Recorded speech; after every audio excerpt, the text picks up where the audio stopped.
I think governments are crazy. I know ours certainly is. And good morning to you. It's 18 minutes past 8 o'clock. Your morning on a National Hug Your Dog Day, National Farm Animals Day, and World Homeopathy Day. Good morning, Cindy, Joyce, Judge, Kathy, Randy, Keith, Chris, Liz, Cynthia, Rod, Bob, Ruben, Daniel, Roy, Francis, Andrew, Amy, Harry, Leslie, Gary, Max, and Debron. Thank you for making us a part of your day. And I am not going to be bright and happy today because yesterday was a horrible day for me. It really was. And I think today may join it. I'm going to real quick do the community calendar so I can get that out of the way.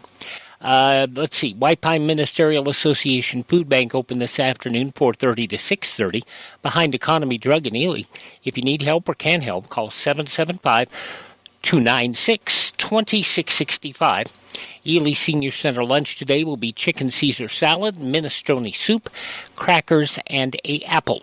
Call Dana, 775-289-2742. Low-impact exercise today, 10 o'clock at the Senior Center. Also, let's see, was there something else coming up? No, we've already done that. And Ely Animal Control has pets available for adoption. Bring a pet into your home and make you feel better. Call 775-296-0567, 775-296-0567. Ely Children's Community Theater will have performances of The Wizard of Oz, and that will be Friday and Saturday at 6, and Saturday also a matinee at 2. That'll be at the Ely United Methodist Church, a ways south of the Loves on the Pioche Highway. Fish Fry tomorrow at the St. Lawrence Hall of Sacred Heart Catholic Church. They'll start around 6 o'clock. There is a Wounded Warrior fundraiser going on over at Sunset Lanes. That will be on Sunday. Stop by and pick up your sign-up information for that. They have 1 o'clock and 4 o'clock times on Sunday. The Boys and Girls Club has a, It's a Strengthening Families program. That'll be going on beginning tonight at 5:30 over at the Learning Bridge Charter School. To get the information to sign up, you need to call Jennifer Schramm, 725-724-0097. Chess Club meets tomorrow at the White Pine County Library. Also, the Men's Club opener at the golf course at 9 o'clock on Saturday. Also, Saturday, Sagebrush Quilters will meet at 9 o'clock at Sims Hall, 209 West 7th Street. White Pine Aquatic Center is doing sign-ups now for their summer swimming lessons. And those are going to be a little limited this year, so make sure you call now and sign up, 775-289-7700. Now, a reminder that Sagebrush Quilters also meets today, 1 to 4, at the St. Bartholomew's Episcopal Church in the Undercroft. Items for the community calendar, you can email us, nevadatalknet@gmail.com, nevadatalknet@gmail.com, facebook.com/KELY1230 on the X machine at Nevada Talk. And our phone number, 775-293-7220. There has been a lot of flap over yesterday's County Commission meeting. And there was a concern issued by me because right at the very beginning of the County Commission, they pulled the possible protest letter on the decision of the R+ hydrogeologic evaluation project. And I put this up. I said, is the Commission afraid? And that apparently triggered County Commissioner Tim Pauley, who, after the meeting, took to Facebook to take shots at me for even asking that question. Well, this is Tim, Commissioner Pauley. I hear Mr. Wyatt Cox is mastering the art of fake news. The pump storage was pulled off the agenda because of reasons I really can't disclose, but it was nothing to do with the county commissioners. So I know for myself, for a fact, that I'm not highly favorable of the pump storage, but that's just me and my opinion. But we have to let them test. If we don't let them test, there's going to be problems. And whether their test or how their test is working is far above my pay scale, even though it doesn't seem to be adequate to the public's thoughts, but neither here nor there. There's a lot to this pump storage, and we're not the commission that signed the papers in 2020, I believe, to lease this water. My goodness, this thing's been going on for a while. We're the ones that are sitting back taking the heat for it. I'm not too sure who's for it and who's not. I know my position, and that's all I can speak for. But I think there's such a ruckus going on, and Mr. Cox is stirring the pot. Maybe he ought to run for commissioner, and maybe he can do a better job. We've all got our reservations. We're all doing what we think is best, and I really hope that we still got the support of the community, because we're standing up for you people, trying to long term get taxes down. You know, we're at 366 right now, and in a budget hearing, even if we were to lower the taxes of the county commission, as a county commission, we'd have to take income from programs that are going to hurt the community right now. It's not our fault as this county commission. We're just trying to clean up the mess that was left to us. And I'm sorry, you guys, it's that way. And with that being said, we would have to lower the tax rate down to like 2.4, 2.5-ish before you would even see a benefit as property owners in White Pine County. So I'm not trying to be obstinate here. Every one of these commissioners that sat on that board have read and done their diligence on their backups, and they shared their opinions today. So I'm really sorry if Mr. Cox don't think that, you know, we're doing our job. We're trying. I know I've been called all kinds of names, and not what I was hoping, but we're trying. We are trying to look out for the taxpayer. So please be patient with us and let us keep going, okay? And pay no mind to the fake news. You guys want to know what's going on? You come into the county commission meeting, please. Come, visit me. Everybody knows where I work. My phone number is all over the place. It's down on the street. You got a problem? Give me a call. I'm elected by you, and I'm listening to you. So just let me know. Now, Mr. Pauley tries to steal a phrase from my president that is inappropriately applied. Yes, I did report a fact, as he admits, where I said, you know, they pulled the project from the agenda. Asking a question is not fake news. It is my right under the Constitution, which he took an oath to support, by the way, to ask a question. And given to what Mr. Pauley's response is, he implies there's a reason, but he won't tell it.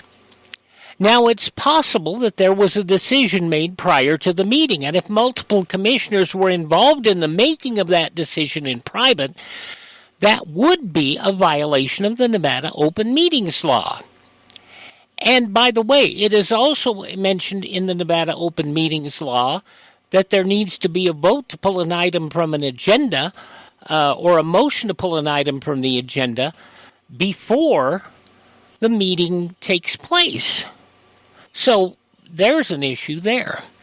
As a reporter of nearly 50 years at all levels, national, state, and local, I do have the right to ask questions, Mr. Pauley. For example, why did it take Mr. Pauley until March 14th to file a correct annual disclosure form that was due January 1, and until March 26th to file a campaign expenditures report that was also due January 1? And did he really stay under the reporting threshold of $100 to purchase yard signs or advertising in the Bristol Cone-Tribune? He claimed no donations and made no expenditures. Did God just drop these implements from the sky and magically make them happen? Mr. Pauley asks why I don't run for office. Some of you may recall in 2012, while I was out of radio, I made a serious run for the White Pine TV district, a campaign that was strongly opposed by the local LDS community, because I ran for a platform of Ely's not in Utah, it's in Nevada. At that time, the TV district, all the television over antennas in Ute district came from Utah, and your tax dollars were being used to drive people to shop at Utah businesses. Plus, those Utah stations don't participate in the Nevada Emergency Alert System. Here's why I can't run for office and keep this station on the air. Per federal law, if I run for office, I can't be on the air. Otherwise, every second I'm on the air during the campaign, even if it's not in regard to the race, I have to grant any opponents in the race the identical amount of time to say anything they want. I do a weather forecast, that's 30 seconds my opponent gets to promote themselves. Now, we do have some areas of agreement. I'm strongly opposed to the pump storage project. Logically, if you bring water out of the ground and expose it to the air with our extremely low relative humidity, I mean, yesterday it was like 8%. Right now, because the sun's just coming up, it's 34%. It'll evaporate. No matter what they do to mitigate it, it'll just fly away into dry air.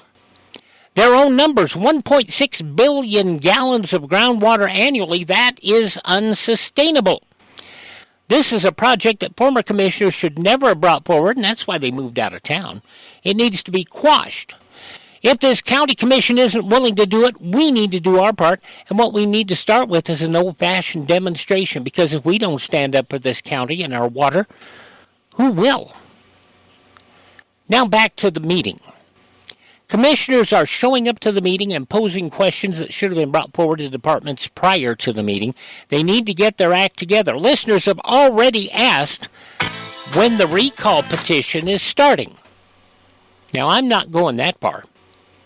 Our commissioners need to be held accountable, and right now, I think they're not. And by the way, they're not mine. Right, just after the meeting, somebody who was at the meeting said, "What about prior planning? This is an embarrassment. Don't quote me." Commissioner, and so I'm going to let them be anonymous. Commissioners need to review their respective agendas prior to the meeting and get questions answered early on. Waste of time and taxpayers' money. And we're getting a lot of that from those of you who heard our commentary already. One other thought, and this is something that I need to make really very, very clear. A lot of what we said today, we've gone from having issues with the city council now to the county commission. And the bottom line is people don't realize how much work there is and how much time you have to devote to the office. And you have to read and you have to make decisions on some of the stuff in your backups before you deal with it. It's not for grandstanding. It's not for getting your own agenda taken care of. I mean, my God, folks. These people work for us. The people we elect and the people that are appointed and work behind the scenes. They work for you and me. And they're only asked to do one thing, do their job. And make decisions and do things in the benefit of the general public. And we cannot have elected officials being nimrods and grandstanding. It cannot happen. We cannot have any more of this grandstanding at meetings. And if you can't do the job and you can't prepare, and if you don't have the time to do it, I don't care if you're a contractor, if you're a construction worker, I don't care if you're retired, I don't care if you're a sheep herder. If the job's too much for you, there's the door. Get it done beforehand. And I want to stress again, I have run for office. I know about filling out all the forms. I know about what needs to be done. to do something. And the bottom line is, if you don't have the time to handle the job, why in the hell did you run in the first place? Don't waste taxpayers' dollars on just sitting there and taking up a seat and showing up. We've shown the door to people who came in with their own personal axe to grind, and in 2 years we may do it again. I do not suffer fools lightly, and I will not suffer fools lightly. And if I'm looking for drama on a Wednesday, that's what All Elite Wrestling is for at the night. Oh, yeah! I mean, if we're going to have predetermined constructed drama, I'd rather see it done by trained professionals, not by the amateur hour at the county commission. That's the biggest thing. Okay, let's get on with it here. The weather. By the way, opinions are mine, not necessarily those of staff, management, or sponsors. But they ought to be.